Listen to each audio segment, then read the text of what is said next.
la tasse Disney. Faites pas genre, vous en avez pas. Bonjour à tous, bienvenue sur ma chaîne YouTube. Aujourd'hui, je vous parle des best-sellers que je n'ai pas aimés. Voilà, les livres qui se sont super bien vendus, qui ont été ultra médiatisés, mais qui n'ont pas fonctionné avec moi. C'est parti. J'ai décidé de diviser en deux catégories les livres que je n'ai pas aimés. Donc il y a vraiment ceux que j'ai détestés, genre j'ai rien compris, non. Ça n'a pas du tout fonctionné. Et ceux que, bon ben voilà, tout le monde a aimé, mais moi j'ai pas trouvé pas dingue, que j'ai pas trouvé que la médiatisation en valait la peine. Voilà, donc c'est vraiment deux catégories, j'ai détesté et ça n'a pas marché. Je vais commencer par ces livres qui ne m'ont pas marqué et qui pourtant ont été adorés. Je commence par Millennium de Stieg Larsson. Le tome 1, Les hommes qui n'aimaient pas les femmes. Donc c'est un roman qui se passe en Suède, il me semble. Donc dans ce roman, on va suivre deux personnages, une fille rebelle qui travaille pour le journal Millennium et son propriétaire qui va enquêter sur je sais plus trop quoi. Ça se passe en Suède et c'est un polar scandinave, un peu comme on en voit partout maintenant. C'était un des précurseurs de la littérature thriller scandinave et pourtant ça n'a pas marché avec moi. Alors peut-être que j'étais un peu jeune quand je l'ai commencé parce que je l'ai acheté, je sais plus moi même pas, je me rappelle même plus. En 2009 je crois, il y a 10 ans. Quelque chose comme ça, et ça n'a pas marché. Il y avait beaucoup trop de scènes violentes pour moi, trop de viols, de maltraitance. Enfin, c'est des sujets qui pour moi me touchent beaucoup. Du coup, c'est difficile à lire. Et voilà, ça n'a pas du tout marché, donc tant pis. Je continue avec un livre que j'ai bien aimé, mais dont j'ai pas compris forcément l'engouement. Il s'agit de La vérité sur l'affaire Harry Quebert. J'ai dit haricot vert là? Non, n'importe quoi. La vérité sur l'affaire Harry Quebert. Voilà. De Joël Dicker. Dans ce roman, on va suivre un jeune garçon qui est écrivain, connu, etc. mais qui n'arrive plus à écrire. Il va retrouver son professeur qui l'a aidé et guidé pendant toute sa jeunesse. Sauf que ce professeur va être accusé de meurtre. Puisqu'on retrouve dans son jardin les ossements d'une jeune fille qu'il a fréquentée il y a 30 ans ou quelque chose comme ça. Alors en soi c'était une bonne lecture, enfin c'était sympa, mais ça n'a pas fonctionné parce que j'ai trouvé que les personnages principaux, c'est-à-dire Harry Quebert et Enola, la jeune fille, dans les passages de flashback sont vraiment, mais c'est prout-prout, c'est cucu, ça m'a gonflé, j'ai eu envie de passer plein de passages. Ah ouais. Ça n'a pas marché. C'était une bonne lecture, mais j'ai pas compris l'engouement, quoi. On en a fait des tonnes et des caisses et ouais, c'était bien, mais non. Par contre, j'ai adoré le livre des Baltimore du même auteur qui m'a beaucoup plus touchée. Donc celui-ci, je vous le recommande. Je passe à deux ouvrages un peu plus récents et qui sont encore dans les blockbusters des librairies. Il s'agit de Cupidon a des ailes en carton de Raphaël Giordano. Dans ce roman, je ne me rappelle même plus l'histoire.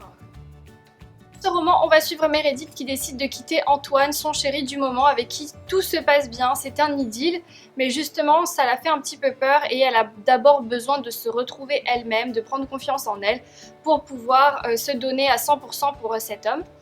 Donc elle va partir sur les routes, elle va se donner à fond dans son travail puisqu'elle est actrice de théâtre et pour se retrouver.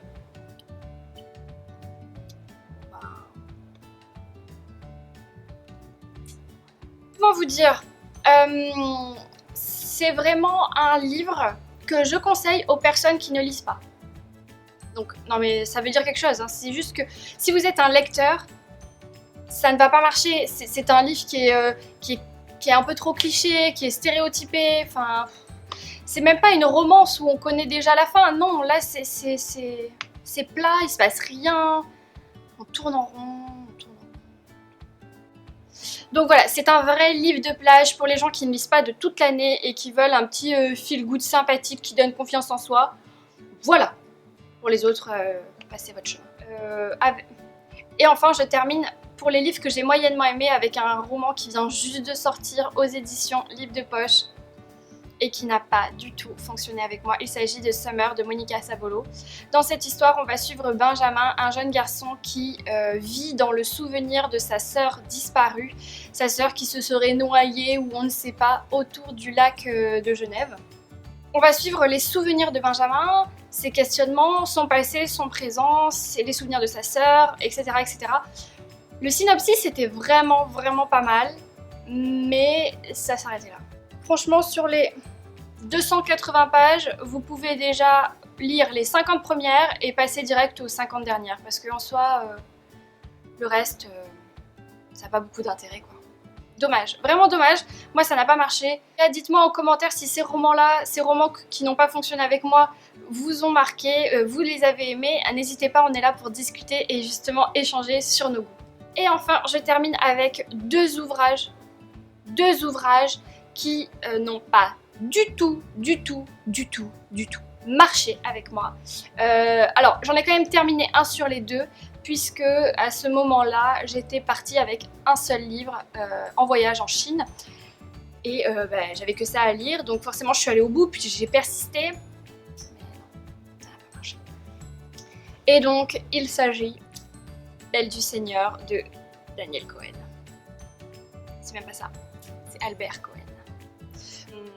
Je sais même plus l'histoire tellement c'est... Attendez, je sors. C'est une bricasse de 1500 pages. Au début, je l'avais au début, je l'avais acheté en grand format. Le livre était tellement lourd et tellement gros que la tranche s'est cassée et je perdais les feuillets. Donc du coup, je l'ai racheté en poche avant de partir. Donc déjà, voilà, grosse erreur. Et il s'agit d'une histoire d'amour complètement starbée, illuminée, faux folle, dingo, ce qu'on veut. Hein. Je me souviens plus trop de l'histoire, ça n'a pas de sens, je l'ai pas compris, je vois pas ni l'histoire d'amour, ok, elle est passionnelle, elle est fusionnelle, elle est ce que vous voulez, mais je comprends pas les 1500 pages.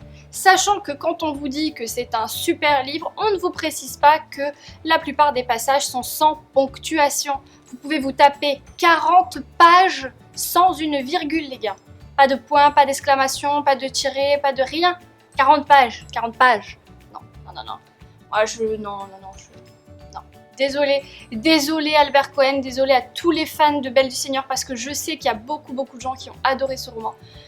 Mais alors moi, je ne veux même pas que vous m'expliquiez ce que j'ai loupé, je veux rien entendre, Non, au revoir.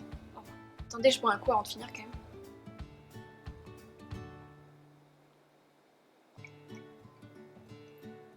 Et vous êtes jaloux, hein?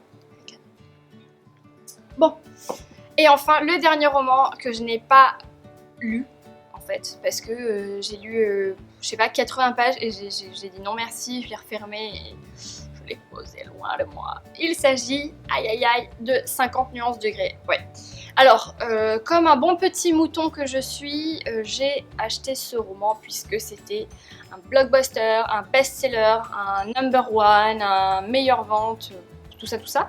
Je sais même pas de quoi ça parle, clairement, puisque je n'ai pas vu les films, que je n'ai lu que 80 pages, donc je sais qu'il y a une nana qui s'appelle Anastasia et Monsieur Grey, hein, qui a l'air très sympathique. Je ne sais pas, j'ai pas accroché, la traduction ne me plaisait pas, et puis à partir des premières scènes de jeu, de sexe et tout ça, en fait c'était pas ma came.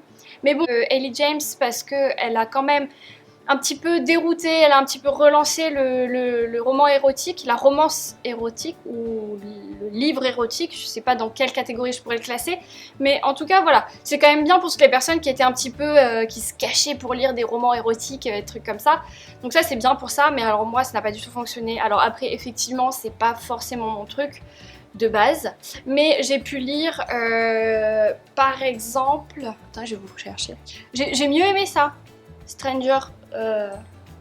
Beautiful Stranger de Christina Lorenz. Alors peut-être parce que c'est plus jeune, parce que là on est sur du Hugo roman, c'est peut-être plus jeune, c'est peut-être plus soft.